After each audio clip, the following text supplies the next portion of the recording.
കലാപമൊടുങ്ങാതെ കോൺഗ്രസ്.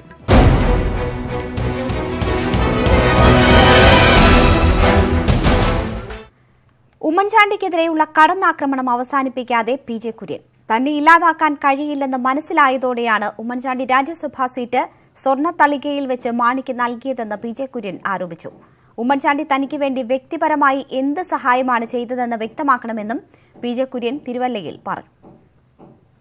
രാജ്യസഭാ seat മാണിക്ക് വിട്ടു നൽകിയ സാഹചര്യത്തിലാണ് ഉമ്മൻചാണ്ടിയെ കടന്നാക്രമിച്ച് പി.ജെ. കുര്യൻ രംഗത്തെത്തിയത്.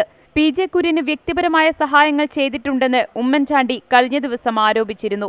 എന്നാൽ എന്ത് സഹായമാണ് ചെയ്തതെന്ന് ഉമ്മൻചാണ്ടി വ്യക്തമാക്കണമെന്ന് പി.ജെ. കുര്യൻ ആവശ്യപ്പെട്ടു. വ്യക്തിപരമായ ഒരാവശ്യവും ഞാൻ ഉന്നയിച്ചിട്ടില്ല, ആവശ്യപ്പെട്ടിട്ടില്ല. വ്യക്തിപരമായി വേറെ ചിലത് ഞാൻ ചെയ്തു എന്ന് പറഞ്ഞപ്പോൾ അതെന്താണെന്ന് ഉമ്മൻചാണ്ടി പൊതുസമൂഹത്തോട് പറയണം. കാര്യം ആ പ്രസ്താവന, ഉമ്മൻചാണ്ടി ആ പ്രസ്താവനയിൽ ചില തെറ്റിദ്ധാരണകൾ ഉണ്ടായിട്ടുണ്ട്. അത് ഉമ്മൻചാണ്ടി പറയണം. തന്നെ അധിക്ഷേപിച്ച് പുറത്താക്കാൻ കഴിയില്ലെന്ന് മനസ്സിലായതോടെയാണ് സീറ്റ് സ്വർണ്ണത്തളികയിൽ വെച്ച് കേരള കോൺഗ്രസിന് നൽകിയത്. സ്വകാര്യ അജണ്ടയാണ് ഉമ്മൻചാണ്ടി നടപ്പിലാക്കുന്നതെന്നും പി.ജെ. കുര്യൻ വിമർശിച്ചു. ഈ രാഷ്ട്രീയ കച്ചവടം എങ്ങനെ നടത്താൻ ഇത്തരം അജണ്ടകൾ മുമ്പും അദ്ദേഹം ചെയ്തിട്ടുണ്ട്. അതിലേക്ക് ഞാൻ കടക്കുന്നില്ല. കേരള രാഷ്ട്രീയത്തിലോട്ട് പുറമോട്ട് നോക്കിയാൽ മതി. കെ.എം. മാണിയില്ലെങ്കിൽ ലോക്സഭാ തെരഞ്ഞെടുപ്പിൽ യു.ഡി.എഫിന് തിരിച്ചടിയുണ്ടാകുമെന്ന് ഹൈക്കമാൻഡിനെ ഉമ്മൻചാണ്ടി തെറ്റിദ്ധരിപ്പിച്ചതായും പി.ജെ. കുര്യൻ ആരോപിച്ചു. News desk, news 18. കോൺഗ്രസ് എന്ന് പറയുന്നത് നേതാക്കളുടെ താൽപര്യങ്ങൾക്ക് വേണ്ടിയുള്ള ഗ്രൂപ്പുകളാവുന്നുവെന്ന് വി.ടി. ബൽറാം. അഭിപ്രായം പറയുന്നവർ എല്ലാ കാലത്തും ഒറ്റപ്പെടുന്നുണ്ട്. രാജ്യസഭാ സ്ഥാനാർത്ഥിക്ക് വോട്ട് ചെയ്യും, പക്ഷേ അഭിപ്രായ വ്യത്യാസങ്ങൾ തുറന്നു പറയുമെന്നും വി.ടി. ബൽറാം പാലക്കാട്ട് പറഞ്ഞു. ിന്റെ ഒരു ഔദ്യോഗിക തീരുമാനം എന്ത് തന്നെയായിരുന്നാലും യു.ഡി.എഫ് MLA-മാരൊക്കെ ആ നിലപാടിൽ തന്നെ നിൽക്കും. അതിൽ സംശയമൊന്നുമില്ല. പാർട്ടി അച്ചടക്കമുള്ള പ്രവർത്തകരാണ്, ജനപ്രതിനിധികളൊക്കെ ആയത് പാർട്ടിയുടെ പേരിലാണ്. അഭിപ്രായ വ്യത്യാസങ്ങൾ പറയും, തീരുമാനമെടുക്കുന്ന ഘട്ടത്തിൽ പറയും, അല്ലെങ്കിൽ തീരുമാനമെടുത്തത് ശരിയല്ലെങ്കിൽ ആ വിവരം പറയും. പക്ഷേ ആത്യന്തികമായിട്ടുള്ള തീരുമാനങ്ങൾ അംഗീകരിക്കുക എന്നുള്ളത് തന്നെയാണ് പൊതുവിൽ ജനാധിപത്യത്തിൽ ചെയ്യേണ്ടതായിട്ടുള്ളത്. രമേശ് ചെന്നിത്തലയ്ക്കും ഉമ്മൻചാണ്ടിക്കുമെതിരെ ഗുരുതര ആരോപണവുമായി വി.എം. സുധീരൻ. കോൺഗ്രസ് നേതാക്കൾക്ക് രാജ്യസഭാ സീറ്റ് ലഭിക്കാതിരിക്കാൻ ഇരുവരും ഡൽഹിയിൽ ഗൂഢനീക്കം നടത്തിയെന്ന് ആരോപണം. എന്നാൽ പഴയ നിലപാട് തിരുത്താൻ തയ്യാറല്ലെന്നാണ് കെ.എം. മാണിയുടെ മറുപടി. രാജ്യസഭാ സീറ്റിന് കേരള കോൺഗ്രസിന്റെ സമ്മർദ്ദമുണ്ടെങ്കിലും മാണിയെ സാഹചര്യങ്ങൾ ബോധ്യപ്പെടുത്തിയെന്നായിരുന്നു രമേശ് ചെന്നിത്തലയുടെയും ഉമ്മൻചാണ്ടിയുടെയും വാദം. പക്ഷേ വൈകിട്ട് ഡൽഹിയിൽ പ്രഖ്യാപനം വന്നപ്പോൾ സീറ്റ് കേരള കോൺഗ്രസിന്. കേരള കോൺഗ്രസിന്റെ സമ്മർദ്ദത്തിനപ്പുറം സീറ്റ് കോൺഗ്രസിന് ലഭിക്കരുതെന്ന താല്പര്യമായിരുന്നു ഇരുവർക്കുമെന്നാണ് ആരോപണം. കോൺഗ്രസിൽപ്പെട്ടവർക്ക് സീറ്റ് കിട്ടാതിരിക്കാൻ നടത്തിയ ഒരു നീക്കമാണ് ഇതിന് പിന്നിലുള്ളത്. കോൺഗ്രസിനെതിരെ കടുത്ത ആരോപണങ്ങൾ ഉന്നയിച്ചാണ് കെ.എം. മാണി മുന്നണി വിട്ടത്. തിരിച്ചുവരവിൽ ഇത് വീണ്ടും ചർച്ചയാക്കുകയാണ് കോൺഗ്രസിലെ വിമത വിഭാഗം. മാണി നിലപാട് തിരുത്തണം, മാപ്പ് പറയണം, ഇതാണ് ആവശ്യം. അവരുന്നയിച്ച കോൺഗ്രസിനെ കുറിച്ച് പറഞ്ഞ ആക്ഷേപങ്ങളെ സംബന്ധിച്ച് ആ ആക്ഷേപങ്ങൾ ഇപ്പോൾ നിലനിൽക്കുന്നുണ്ടോ, അതോ ആ ആക്ഷേപങ്ങൾ അവർ പിൻവലിച്ചിട്ടുണ്ടോ, അത് വ്യക്തമാക്കാനുള്ള ബാധ്യതയുണ്ട്. പറഞ്ഞത് തിരുത്താൻ കെ.എം. മാണി തയ്യാറല്ല.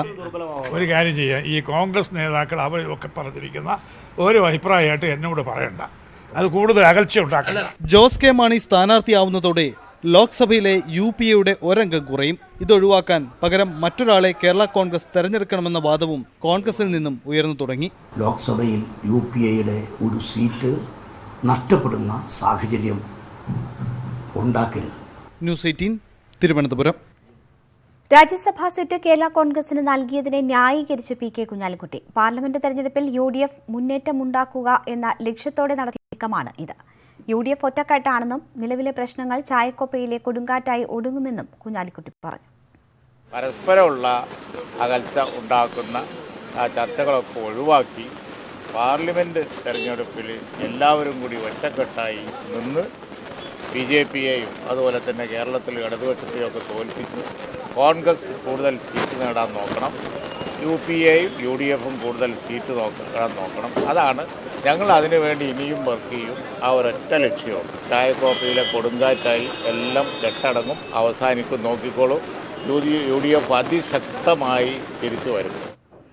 കോൺഗ്രസിന് കണ്ടകശനി ആയതിനാലാണ് മാണിയെ ഒപ്പം കൂട്ടിയതെന്ന് ബിജു രമേശ്. അഗ്നിശുദ്ധി വരുത്തിയല്ല മാണി തിരിച്ചെത്തുന്നത്. ബാർക്കോഴ കേസിൽ CBI അന്വേഷണം എന്ന ആവശ്യവുമായി മുന്നോട്ടു പോകുമെന്നും ബിജു രമേശ് പറഞ്ഞു. കോൺഗ്രസ് താഴോട്ട് പോകുന്നു. അതാ ഞാൻ പറഞ്ഞത്, കോൺഗ്രസിന് ഇപ്പോൾ ഗ്രഹണം നടക്കുകയാണ്. കോൺഗ്രസിൽ രാഹുൽ കേതുവിന്റെ അപഹാരം എന്ന് പറയും, അപഹാരം നടന്നുകൊണ്ടിരിക്കുകയാണ്. അതുകൊണ്ട് ഇങ്ങനെയൊക്കെ സംഭവിക്കും. കേസുമായി മുന്നോട്ട് പോകും. ഇവിടെ വിജിലൻസിന് കഴിഞ്ഞില്ലെങ്കിൽ സെൻട്രൽ ഏജൻസികളിലേക്ക് തന്നെ പോകും. എന്തായാലും ഇതിന്റെ സത്യാവസ്ഥ തെളിയിക്കുന്നത് വരെ ഞാൻ ആദ്യം പറഞ്ഞ ഒരു അവസാനം വരെ ഇതിനുവേണ്ടി മുന്നോട്ട് നിന്ന് പോരാടും. കേരള കോൺഗ്രസ് തർക്കം വരുന്ന ലോക്സഭാ തെരഞ്ഞെടുപ്പിൽ കോട്ടയത്തെ മത്സരത്തെ പ്രതിസന്ധിയിലാക്കും. നേതാക്കൾ അനുകൂല നിലപാടെടുത്താലും കോട്ടയത്തെ കോൺഗ്രസ് പ്രവർത്തകരെ അനുനയിപ്പിക്കുക എളുപ്പമല്ല. കോൺഗ്രസിന്റെ പാലം വലി മുന്നിൽ കണ്ടാണ് ജോസ് കെ മാണിയുടെ പിന്മാറ്റം. മുന്നണി മാറ്റത്തെ തുടർന്ന് തന്നെ കോട്ടയത്തെ കേരള കോൺഗ്രസ് പ്രവർത്തകർക്കിടയിൽ വലിയ ഭിന്നത നിലനിന്നിരുന്നു. പരസ്പരം പോർവിളിച്ച് നടന്ന 21 മാസങ്ങൾ. തർക്കത്തിനൊടുവിൽ രാജ്യസഭാ സീറ്റുമായി കേരള കോൺഗ്രസ് നേട്ടം കൊയ്തത് കോൺഗ്രസ് പ്രവർത്തകരെയും ജില്ലയിലെ നേതാക്കളെയും കുറച്ചൊന്നുമല്ല അതൃപ്തിയിലാക്കിയിരിക്കുന്നത്. വരുന്ന ലോക്സഭാ തെരഞ്ഞെടുപ്പിൽ ഇതിന് മറുപടിയുണ്ടാകുമെന്ന് കോട്ടയത്തെ നേതാക്കൾ രഹസ്യമായി പറയുന്നു. ഇതോടെ കോട്ടയത്തെ മത്സരം അക്ഷരാർത്ഥത്തിൽ കേരള കോൺഗ്രസിന് വെല്ലുവിളിയാകും. വെല്ലുവിളികൾക്കിടയിലും കോട്ടയം വിടാൻ ഒരുക്കമല്ല എന്ന നിലപാടിലാണ് കേരള കോൺഗ്രസ്. കോൺഗ്രസ് പ്രവർത്തകരെ വരുന്ന ഒരു വർഷത്തിനുള്ളിൽ നേതൃത്വം അനുനയിപ്പിക്കാമെന്നും കേരള കോൺഗ്രസ് വിശ്വസിക്കുന്നു. അത് പരിഹരിക്കാൻ കഴിയുന്ന നേതൃത്വം കോൺഗ്രസിനുണ്ട്. കോൺഗ്രസിന്റെ കാലുവാരൽ മുന്നിൽ കണ്ട് തന്നെയാണ് ജോസ് കെ മാണി തന്ത്രപൂർവ്വം രാജ്യസഭാ സീറ്റ് ഉറപ്പിച്ചതും. കോൺഗ്രസിന് കൂടി സ്വീകാര്യമായ സ്ഥാനാർത്ഥികളെ അവതരിപ്പിക്കുക എന്നത് മാത്രമായിരിക്കും കേരള കോൺഗ്രസിന് മുന്നിലുള്ള ഏക പോംവഴി. മോൻസ് ജോസഫിനെ പോലെ ജോസഫ് ഗ്രൂപ്പിനൊപ്പം നിൽക്കുന്നവരെ രംഗത്തിറക്കാനുള്ള നീക്കവും ഉണ്ടായേക്കാം. ഏതായാലും കോട്ടയത്തെ പോരാട്ടം UDFനുള്ളിലെ രാഷ്ട്രീയ ചേരിതിരിവുകളുടെ നേർക്കാഴ്ചയായി മാറുമെന്ന് ഉറപ്പായി കഴിഞ്ഞു. News 18 Kottayam. News 18 campaign school ബെഞ്ചിലെ ഭാര്യമാർ.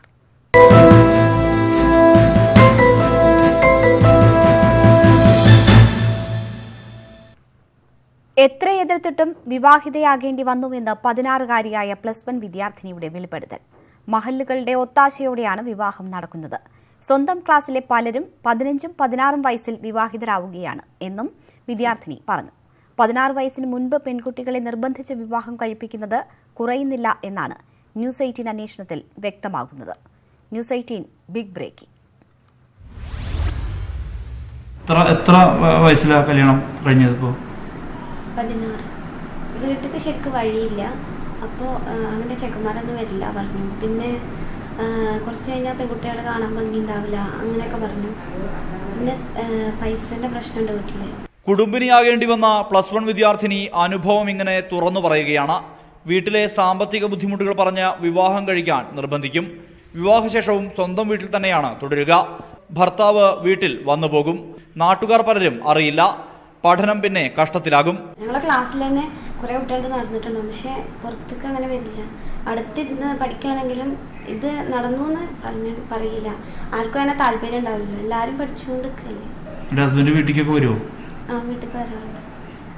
താല്പര്യം ഉണ്ടായിരുന്നില്ല അല്ലേ? അങ്ങനെ ഒരു ചെറുപ്പത്തില് ഇല്ല. ഇതുയർത്തിയ വലിയ സാമൂഹിക പ്രശ്നവും വിദ്യാർത്ഥിനി ചൂണ്ടിക്കാട്ടുന്നു. കല്യാണം കഴിഞ്ഞ ശേഷം ഒരു ഒറ്റപ്പെടലായിരുന്നു. കാരണം ക്ലാസ്സിൽ ചെല്ലുമ്പോൾ ഓലമാർക്ക് എനിക്ക് പഠിക്കാൻ കഴിയില്ല, ഓലായിട്ട് ഇടപഴകാൻ കഴിയണില്ല, അങ്ങനെയൊക്കെ ഓരോ പ്രശ്നങ്ങളായിരുന്നു. +1 ആയി കഴിഞ്ഞാൽ പിന്നെ കുട്ടിയല്ല എന്നുള്ളൊരു ബോധമാണ് ആൾക്കാർക്ക് വരുന്നത്. പക്ഷെ അങ്ങനെയല്ല, നമ്മളെ ഉള്ളിൽ അപ്പോഴും ഒരു കുട്ടിത്തം ഉണ്ടാവില്ല. അതൊക്കെ നഷ്ടപ്പെടുന്ന പോലെയാണ് തോന്നുന്നത്. ഇത് ഒരാളുടെ മാത്രം അനുഭവമല്ല. ഒട്ടനവധി പേരുടെ നിരവധി അനുഭവങ്ങൾ കണ്ടറിഞ്ഞ ശേഷമാണ് ഇത്തരത്തിലൊരു അഭിമുഖം പുറത്തുവിടുന്നത്. സാമൂഹ്യ പുരോഗതി നേടിയെന്ന് അവകാശപ്പെടുന്ന കേരളത്തെ ഇത്തരം അനുഭവങ്ങൾ ഇരുത്തി ചിന്തിപ്പിക്കാൻ പ്രേരിപ്പിക്കട്ടെ. ക്യാമറാമാൻ അഖിലോട്ടുപാറയ്ക്കൊപ്പം സുർജിത്ത് അയ്യപ്പത്ത്, ന്യൂസ് 18 മലപ്പുറം. 16-ാം വയസ്സിൽ വിവാഹിതയാകേണ്ടി വന്ന പെൺകുട്ടിയുടെ അനുഭവം ശരിവെക്കുകയാണ് ഒരു സർക്കാർ സ്കൂളിലെ അധ്യാപിക. നിരവധി വിദ്യാർത്ഥിനികളാണ് വിവാഹിതരായി +1, +2 ക്ലാസുകളിൽ എത്തുന്നത്. ഒരു സ്കൂളിൽ മാത്രമല്ല, സമീപത്തെ പല സ്കൂളുകളിലും ഇതാണ് അവസ്ഥയെന്ന് അന്വേഷണത്തിൽ വ്യക്തമായെന്നും അധ്യാപിക പറയും. ഞാൻ അന്വേഷിച്ച് നോക്കുമ്പോൾ അത് ജനറലായിട്ട് നടക്കുന്നതാണ്. എല്ലാ സ്കൂളുകളിലുമുണ്ട്. പക്ഷേ പെൺകുട്ടികൾ മാത്രം പഠിക്കുന്ന സ്കൂളുകളിൽ അതിൻ്റെ എണ്ണം കുറച്ച് കൂടുതലാണ്. എന്നുവെച്ചാൽ അത്തരം ഒരു ഫാമിലി ബാക്ക്ഗ്രൗണ്ടിൽ നിന്നുള്ള കുട്ടികളാണ് അവിടെ എത്തുന്നത്. അതുകൊണ്ട് തന്നെ പെൺകുട്ടികൾ മാത്രമുള്ള, പിന്നെ അവിടെ ഒരു കുട്ടികൾ ഇവിടെ സെക്യൂറായി ഇരുന്നോളും, ഒരു ദർസിലൊക്കെ കൊണ്ടുപോയാക്കുന്ന ഒരു ഭാവത്തിലെത്തുന്ന 8ാം ക്ലാസ് തൊട്ട് അങ്ങനെ വരുന്ന കുട്ടികളുണ്ടാവും, അല്ലാതെ ഉണ്ടാവും. അപ്പം അങ്ങനെയുള്ള ഫാമിലിയിൽ നിന്ന് വരുന്ന കുട്ടികളുടെ ഇടയിൽ കൂടുതലാണ്. പിന്നെ പെൺകുട്ടികളും അല്ലാതെ പഠിക്കുന്ന സ്കൂളുകളിലും ധാരാളമായിട്ട് നടക്കുന്നുണ്ട്. ചൈൽഡ് ലൈനിലും മറ്റും അതിൻ്റെ റിപ്പോർട്ട് എത്തുന്നുണ്ട്. ചിലത് എത്തുന്നില്ല. ചിലത് അധ്യാപകർ പോലും അറിയുന്നുണ്ടാവില്ല. അങ്ങനെ രഹസ്യമായി തന്നെ നടക്കുന്നുണ്ട്. പലയിടത്തും നടക്കുന്നുണ്ട്. എൻ്റെ ഉപ്പ ഒരു പള്ളി മഹല്ല് പ്രസിഡൻ്റാണ്. അപ്പോൾ എനിക്കറിയാം ചില പള്ളികൾ കൃത്യമായിട്ടത് സൂക്ഷിക്കുന്നുണ്ട്. പക്ഷേ ചില മഹല്ലുകൾ, ചില പ്രത്യേക ഏരിയയിലുള്ള മഹല്ലുകൾ എങ്ങനെ വേണമെങ്കിലും ഏത് നട്ടപാതിരക്കും നടത്തി കൊടുക്കാം, എവിടെ വെച്ചും നടത്തി കൊടുക്കാം. ഫോണിലൂടെയും മതി, ഗൾഫിൽ വെച്ചും ആവാം. നിക്കാഹ് ഗൾഫിൽ വെച്ചാൽ പിന്നെ അവിടെ ഒരു നിയമത്തിൻ്റെ പരിധിയിലും അത് വരുന്നില്ല. ശരിക്കും പറഞ്ഞാൽ മുസ്ലിം വിവാഹ നിയമത്തിൻ്റെ ഒരു അപാകതയും കൂടെയാണ് ഈ നടക്കുന്നത്. ബാലവിവാഹങ്ങളെക്കുറിച്ച് ചൈൽഡ് ലൈനും ബാലാവകാശ കമ്മീഷനും സ്കൂൾ പ്രിൻസിപ്പലിനുമൊക്കെ പരാതി നൽകിയിരുന്നുവെന്ന് അധ്യാപിക പറയുന്നു. വിവാഹിതരായ നിരവധി കുട്ടികളുടെ പേര് ചൂണ്ടിക്കാണിച്ചാണ് പരാതി നൽകിയത്. ഒരു നടപടിയും ഉണ്ടായില്ല. വീടുകളിലെത്തി ഉദ്യോഗസ്ഥർ രക്ഷിതാക്കളെ കണ്ടിരുന്നുവെങ്കിൽ ശേഷിക്കുന്ന കുട്ടികളെയെങ്കിലും രക്ഷിക്കാമെന്നും അധ്യാപിക അഭിപ്രായപ്പെടുന്നു. ഞാൻ എൻ്റെ സ്കൂളിൽ ശ്രദ്ധയിൽപ്പെട്ട കുറേ വിഷയങ്ങൾ ഒരുമിച്ച് ചൂണ്ടിക്കാണിച്ചുകൊണ്ട് വിശദമായ പരാതി ചൈൽഡ് ലൈനിലേക്കും ബാലാവകാശ കമ്മീഷൻ, മിനിസ്ട്രി ലെവലിൽ, എൻ്റെ സ്കൂളിൽ തന്നെ പ്രിൻസിപ്പലിനെ എല്ലാം അറിയിച്ചതാണ്. യാതൊരു നടപടി ഉണ്ടായില്ല, ഒരു അന്വേഷണം ഉണ്ടായില്ല. ആകെ ബന്ധപ്പെട്ടൊരു ഉദ്യോഗസ്ഥൻ സ്കൂൾ പ്രിൻസിപ്പളെ പോയി കണ്ട് അതൊരു സൗഹാർദ്ദ ചർച്ചയായിട്ടേ എനിക്ക് തോന്നിയുള്ളൂ. മറ്റല്ലെങ്കിൽ ആ കുട്ടീൻ്റെ വീട്ടിലേക്കൊരു താക്കീതായിട്ടോ അവിടെ ഒരു അന്വേഷണമോ. കാരണം അത്തരം കുട്ടികളുടെയൊക്കെ വീട്ടിൽ ഇനിയും അനിയത്തിമാരും മറ്റും ഉള്ളതാണ്. പിന്നൊരു കാര്യം, സ്കൂളുകളിൽ കൃത്യമായി ഇതിനൊരു മോണിറ്റർ ചെയ്യാനുള്ളൊരു കമ്മിറ്റിയോ അല്ലെങ്കിൽ അത്തരത്തിലുള്ളൊരു കുട്ടികൾക്ക് ഒരു ക്ലാസ്സോ, ഇപ്പോൾ എല്ലാത്തിനും ഡേ ഒബ്സർവേഷൻസ് നടത്തുന്നുണ്ട് സ്കൂളിൽ. ബീഡി വലിക്കുന്നതിനും സിഗരറ്റ് വലിക്കുന്നതിനും എല്ലാത്തിനെതിരെയും ഡേ ഒബ്സർവേഷൻ ഉണ്ട്. പക്ഷേ ഒരു ബാലവിവാഹ വിരുദ്ധ ദിനം ഈ എൻ്റെ സർവീസിനിടയിൽ ഇതുവരെ ഒരു സ്കൂളിലും അങ്ങനെ ആചരിച്ച് കണ്ടിട്ടില്ല. അല്ലെങ്കിൽ ആ രീതിയിലുള്ളൊരു ലേണിങ്ങോ ക്ലാസ്സോ ഒന്നും പാരൻസിനോ കുട്ടികൾക്കോ ഒന്നും കൊടുക്കുന്നില്ല. ഞാനടക്കമുള്ള അധ്യാപകർ കൊടുക്കുന്നില്ല എന്നുള്ളതാണ് സത്യം. മാനസികമായി വെല്ലുവിളി നേരിടുന്ന പെൺകുട്ടികളെ പോലും പ്രായപൂർത്തിയാകും മുൻപ് വിവാഹം ചെയ്തു വിടുകയാണ്. കുട്ടികൾക്ക് പിന്നീട് പഠിക്കാൻ കഴിയുന്നില്ല. വിദ്യാർത്ഥി സമൂഹത്തിൽ അവർ ഒറ്റപ്പെടുകയാണെന്നും അധ്യാപിക പറഞ്ഞു. ഇപ്പം മാനസികമായിട്ട് വെല്ലുവിളി നേരിടുന്ന കുട്ടികളടക്കം കെട്ടിച്ചു വിടുന്നുണ്ട്. അതൊക്കെ ശ്രദ്ധയിൽപ്പെടുത്തുമ്പോഴും ഒന്നുകിൽ തെളിവില്ല, അല്ലെങ്കിൽ പരാതിക്കാരനില്ല. അതിൻ്റെയൊക്കെ അപ്പുറം ആ വീടുകളിലൊന്ന് പോയി ഒരു വാക്കാലുള്ളതാക്കിയതിന് പോലും വലിയ വിലയുണ്ടാവും. മലപ്പുറം ജില്ലയിലെ അത്ര വലിയ വിദ്യാഭ്യാസമൊന്നും ഇല്ലാത്ത രക്ഷിതാക്കളുടെ ഇടയിൽ ഉദ്യോഗസ്ഥരെ അന്വേഷിക്കാൻ വന്നിട്ടുണ്ട് എന്ന് പറയുന്നതിന് വലിയ കാര്യമുണ്ട്. അതുപോലും മനസ്സിലാക്കാത്ത NGOസും പ്രവർത്തകരുമാണ് സർക്കാർ തലത്തിൽ പ്രവർത്തിച്ചുകൊണ്ടിരിക്കുന്നത്. മറ്റു വാർത്തകളിലേക്ക്. പിരിച്ചുവിട്ട 3 നഴ്സുമാരെയും തിരിച്ചെടുക്കാമെന്ന് കോഴിക്കോട് ബേബി മെമ്മോറിയൽ ആശുപത്രി. UN പ്രതിനിധികളുമായി നടത്തിയ ചർച്ചയ്ക്കൊടുവിലാണ് നഴ്സുമാരെ തിരിച്ചെടുക്കാൻ തീരുമാനമായത്. ആശുപത്രിക്ക് മുന്നിൽ നഴ്സുമാർ നടത്തിയ കുത്തിയിരിപ്പ് സമരം ഇതോടെ അവസാനിപ്പിച്ചു. നിപ ബാധിതരെ പരിചരിച്ച നഴ്സുമാരെ ഉൾപ്പെടെ പിരിച്ചുവിട്ടിരുന്നു. 2 ദിവസമായി നഴ്സുമാർ പണിമുടക്കിയാണ് കുത്തിയിരിപ്പ് സമരം നടത്തിയത്. വാർത്തകൾ തുടരുന്നു. സിനിമാ സംഘടനയായ അമ്മയുടെ ജനറൽ സെക്രട്ടറി സ്ഥാനം മമ്മൂട്ടി ഒഴിയുന്നു. മത്സരം ഒഴിവാക്കാനായാണ് മമ്മൂട്ടി സ്ഥാനം ഒഴിയുന്നത്. ഇടവേള ബാബു പുതിയ ജനറൽ സെക്രട്ടറിയാകും. വിവരങ്ങളുമായി കൊച്ചിയിൽ നിന്ന് ശ്രീനാഥ് ചേരുന്നു. ശ്രീനാഥ്, എന്തൊക്കെയാണ് വിശദാംശങ്ങൾ? കൊച്ചിയിൽ വെച്ച് അമ്മയുടെ ജനറൽ ബോഡി യോഗം ചേരുകയാണ്. അവിടെ വെച്ച് പുതിയ ഭാരവാഹികളെ തിരഞ്ഞെടുക്കും. അതിന് മുന്നോടിയായി ഭാരവാഹികൾ തമ്മിൽ ഇപ്പോൾ ഏകദേശ ധാരണയായിട്ടുണ്ട്. നമ്മൾ നേരത്തെ റിപ്പോർട്ട് ചെയ്തിരുന്ന പോലെ ഇന്നസെന്റ് പ്രസിഡന്റ് സ്ഥാനത്ത് നിന്ന് ഒഴിയുകയാണ്. മോഹൻലാൽ ആയിരിക്കും പുതിയ പ്രസിഡന്റ്. അതേപോലെ മമ്മൂട്ടി ജനറൽ സെക്രട്ടറി സ്ഥാനത്ത് നിന്ന് ഒഴിയുന്നു എന്നുള്ളതാണ് പുതിയ വാർത്ത. ഇടവേള ബാബു ആയിരിക്കും ഇനി ജനറൽ സെക്രട്ടറി. നേരത്തെ വളരെ വർഷങ്ങൾ ഇടവേള ബാബു ആയിരുന്നു സെക്രട്ടറി. ഇനി ഇടവേള ബാബു ജനറൽ സെക്രട്ടറിയുടെ പദവി വഹിക്കും. വൈസ് പ്രസിഡന്റായി ഗണേഷ് കുമാറും മുകേഷും രംഗത്ത് വരും. സിദ്ദിഖ് സെക്രട്ടറി ആയിരിക്കും. ജഗദീഷ് ട്രഷറർ ആയിരിക്കും. അതേപോലെ ഭരണസമിതിയിലെ മാറ്റമുണ്ട്. ആസിഫ് അലി, സുധീർ കരമന, ഇന്ദ്രൻസ്, അജു വർഗീസ്, ബാബുരാജ്, മുത്തുമണി, ഹണി റോസ്, ശ്വേതാ മേനോൻ, രചന നാരായണൻകുട്ടി തുടങ്ങിയവരായിരിക്കും ഭരണസമിതിയിലേക്ക് കടന്നു വരിക. ഇതിൽ മുത്തുമണിയും ഹണി റോസും ശ്വേതാ മേനോനും രചന നാരായണൻകുട്ടിയും വനിതാ പ്രാതിനിധ്യം കൂടിയാണ്. വനിതകളെയും പുതുമുഖങ്ങളെയും കൂടുതൽ ഉൾക്കൊള്ളിച്ചുകൊണ്ട്, യുവാക്കളെയും കൂടുതൽ ഉൾക്കൊള്ളിച്ചുകൊണ്ട് കരുത്തുറ്റ ഒരു സംഘടനയാക്കി മാറ്റാനുള്ള ശ്രമത്തിലാണ് ഇവർ. അതോടൊപ്പം തന്നെ മറ്റു പ്രധാനപ്പെട്ട കാര്യം, ഉണ്ണി ശിവപാൽ മത്സര രംഗത്തുണ്ടാകും എന്നറിയിച്ചിട്ടുണ്ട്. ഭരണസമിതിയിലേക്കായിരിക്കും ഉണ്ണി ശിവപാൽ മത്സരിക്കുക. എന്നാൽ ഉണ്ണി ശിവപാലിനെ പിന്തിരിപ്പിക്കാനുള്ള ശ്രമങ്ങൾ നടക്കുന്നുണ്ട്. മറ്റൊന്ന്, രമ്യ നമ്പീശൻ, മഞ്ജു വാര്യർ തുടങ്ങിയ WCCയിലെ അംഗങ്ങളെ ഒന്നാകെ ഈ ഭരണസമിതിയിൽ നിന്ന് മാറ്റിയിരിക്കുന്നു എന്നുള്ളതാണ് ശ്രദ്ധേയമായ കാര്യം. ഇവരെ പിന്തുണയ്ക്കുന്ന പൃഥ്വിരാജിനും ഭരണസമിതിയിൽ ഇത്തവണ സ്ഥാനമുണ്ടാവില്ല. ശ്രീനാഥാണ് വിവരങ്ങൾ.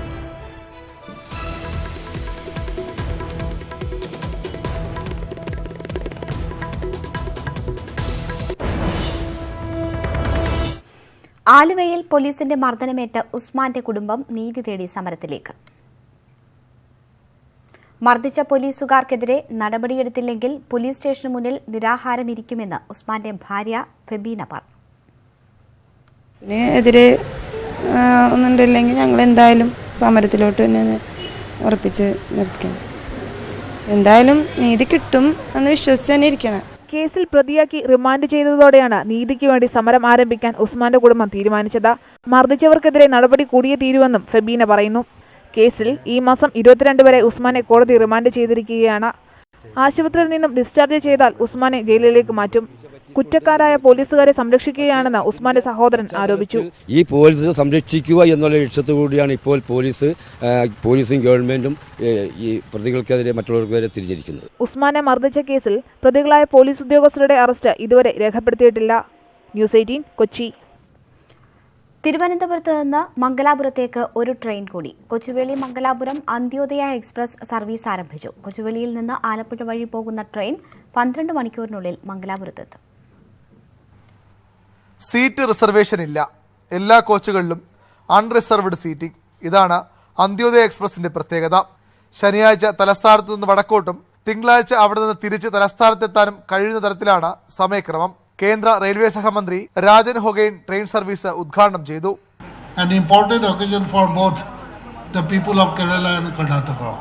സാധാരണ അൺറിസർവ്ഡ് എക്സ്പ്രസ് കോച്ചുകളിലെ ടിക്കറ്റ് നിരക്കിനേക്കാൾ 15% അധികമായിരിക്കും അന്ത്യോദയയിൽ. ശനിയാഴ്ചയും വ്യാഴാഴ്ചയും രാത്രി 9:25 കൊച്ചുവേളിയിൽ നിന്ന് പുറപ്പെട്ട് പിറ്റേന്ന് രാവിലെ 9:15 മംഗലാപുരത്തെത്തും.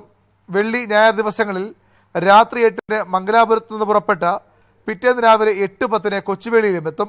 ന്യൂസ് 18 തിരുവനന്തപുരം. പ്രമുഖ വ്യവസായി അറ്റ്ലസ് രാമചന്ദ്രൻ ജയിൽ മോചിതനായി. സാമ്പത്തിക കുറ്റകൃത്യവുമായി ബന്ധപ്പെട്ട് ദീർഘകാലമായി ദുബായിൽ ജയിലിലായിരുന്നു. വിവരങ്ങളുമായി സുരേഷ് വെള്ളിമുറ്റം ചേരുന്നു. സുരേഷ്, എങ്ങനെയാണ് മോചനം സാധ്യമായത്? രേണുക, ഏതാണ്ട് 3 വർഷത്തോളമായി ദുബായിലെ ജയിലിൽ കഴിയുകയായിരുന്നു അറ്റ്ലസ് ജ്വല്ലറി ഗ്രൂപ്പ് ഉടമയായിട്ടുള്ള അറ്റ്ലസ് രാമചന്ദ്രൻ. ഇപ്പോൾ 1000 കോടി രൂപയുടെ 55.5 കോടി ദിർഹത്തിന്റെ 5.55 കോടി ദിർഹത്തിന്റെ സാമ്പത്തിക കുറ്റകൃത്യങ്ങൾക്കാണ് അദ്ദേഹം ശിക്ഷ അനുഭവിച്ചിരുന്നത്. ബാങ്കിൽ കൊടുത്ത ചെക്ക് മുടങ്ങിയതിന്റെ ഭാഗമായിട്ടാണ് ദുബായ് കോടതി അദ്ദേഹത്തിന് ജയിൽ ശിക്ഷ വിധിച്ചിരുന്നത്. എന്നാൽ ഇപ്പോൾ ബാങ്കുകളെല്ലാം തമ്മിൽ ഇത് സംബന്ധിച്ചിട്ടുള്ള ഏതാണ്ട് 22ഓളം ബാങ്കുകളാണ് അറ്റ്ലസ് രാമചന്ദ്രനെതിരെ കേസ് നൽകിയിരുന്നത്. ഈ 22 ബാങ്കുകളുമായി അറ്റ്ലസ് രാമചന്ദ്രന്റെ അഭിഭാഷകരും മറ്റുള്ളവരുമായി നടത്തിയ ചർച്ചയുടെ അടിസ്ഥാനത്തിൽ കൂടിയാണ് ഇപ്പോൾ ഇക്കാര്യത്തിൽ ഒരു ഒത്തുതീർപ്പായിട്ടുള്ളത്. വലിയൊരു ശതമാനം തുക അറ്റ്ലസ് ജ്വല്ലറി ഗ്രൂപ്പ് ഇദ്ദേഹത്തിന്റെ ഈ ബാങ്കുകൾക്ക് തിരിച്ചടയ്ക്കുകയും ചെയ്തിരുന്നു. അതിന്റെ കൂടി ഫലമായിട്ടാണ് ഇപ്പോൾ ഒരു ഒത്തുതീർപ്പ് ഫോർമുല എന്നുള്ള വിധത്തിൽ ബാങ്കുകളെല്ലാം തന്നെ പരാതി പിൻവലിക്കുകയും അദ്ദേഹം ജയിൽ മോചിതനാകുകയും ചെയ്തിട്ടുള്ളത്. 2015 അറ്റ്ലസ് രാമചന്ദ്രനെ ജയിലിൽ അടയ്ക്കുന്നത്. 2015 ജൂലൈയിലാണ് കോടതി ചെക്ക് സമർപ്പിച്ചുകൊണ്ട് ദുബായിലെ ബാങ്കുകൾ ചെക്ക് സമർപ്പിച്ചതോടുകൂടി സാമ്പത്തിക കുറ്റകൃത്യത്തിന് അറ്റ്ലസ് ജ്വല്ലറി ഗ്രൂപ്പ് ഉടമയായിട്ടുള്ള അറ്റ്ലസ് രാമചന്ദ്രനെ അറസ്റ്റിലാകുന്നത്. 2015 നവംബറിൽ അദ്ദേഹത്തിന് കോടതി 3 വർഷത്തെ തടവ് ശിക്ഷ വിധിക്കുന്നു. ഈ ശിക്ഷാ കാലാവധി പൂർത്തിയാകാൻ വരുന്ന നവംബർ വരെയാണ് കാത്തിരിക്കേണ്ടത്. എന്നാൽ അതിനു മുൻപ് തന്നെ മാസങ്ങൾക്ക് മുൻപ് തന്നെയാണ് അറ്റ്ലസ് ജ്വല്ലറി ഗ്രൂപ്പ് ഉടമ അറ്റ്ലസ് രാമചന്ദ്രൻ ജയിൽ മോചിതനാകുന്നത്. UAE-യിലെ 22 ബാങ്കുകൾക്ക് ആയി അദ്ദേഹം നൽകാനുണ്ടായിരുന്നത് 55.5 കോടി ദിർഹമായിരുന്നു. 22 കേസുകളാണ് ഇദ്ദേഹത്തിനെതിരെ ചുമത്തിയിരുന്നത്. ഈ കേസുകളെല്ലാം തന്നെ ഇപ്പോൾ ഒത്തുതീർപ്പായിരിക്കുന്നു. അങ്ങനെയാണ് അദ്ദേഹത്തിന്റെ ജയിൽ മോചനം സാധ്യമായത്. മഴക്കെടുതിയിൽ സംസ്ഥാനത്ത് 2 മരണം. ശക്തമായ കാറ്റിൽ തെങ്ങ് വീണ് പാറശാല കുന്നത്തുകാൽ സ്വദേശിനി ദീപ മരിച്ചു. അയൽവാസികളായ 2 പേരെ പരിക്കുകളോടെ തിരുവനന്തപുരം മെഡിക്കൽ കോളേജ് ആശുപത്രിയിൽ പ്രവേശിപ്പിച്ചു. കാറ്റിൽ തെങ്ങ് വീണ് കോഴിക്കോട് ചാലിയത്ത് ഖദീജ എന്ന സ്ത്രീയും മരിച്ചു. പ്രധാനമന്ത്രി നരേന്ദ്രമോദിയുടെ 2 ദിവസത്തെ ചൈന സന്ദർശനം ആരംഭിച്ചു. ഷാങ്ഹായ് കോർപ്പറേഷൻ ഓർഗനൈസേഷന്റെ സമ്മേളനത്തിൽ പ്രധാനമന്ത്രി പങ്കെടുക്കും. ചൈനീസ് പ്രസിഡന്റ് ഷീ ജിൻപിങ്ങുമായി നരേന്ദ്രമോദി ചർച്ച നടത്തും. 6 ആഴ്ചയ്ക്കിടെ 2ാം തവണയാണ് മോദി ചൈന സന്ദർശിക്കുന്നതും ഷീ ജിൻപിങ്ങുമായി ചർച്ച നടത്തുന്നതും. ചൈനയുമായുള്ള അതിർത്തി പ്രശ്നങ്ങളും കൂടിക്കാഴ്ചയിൽ ചർച്ചയാകും.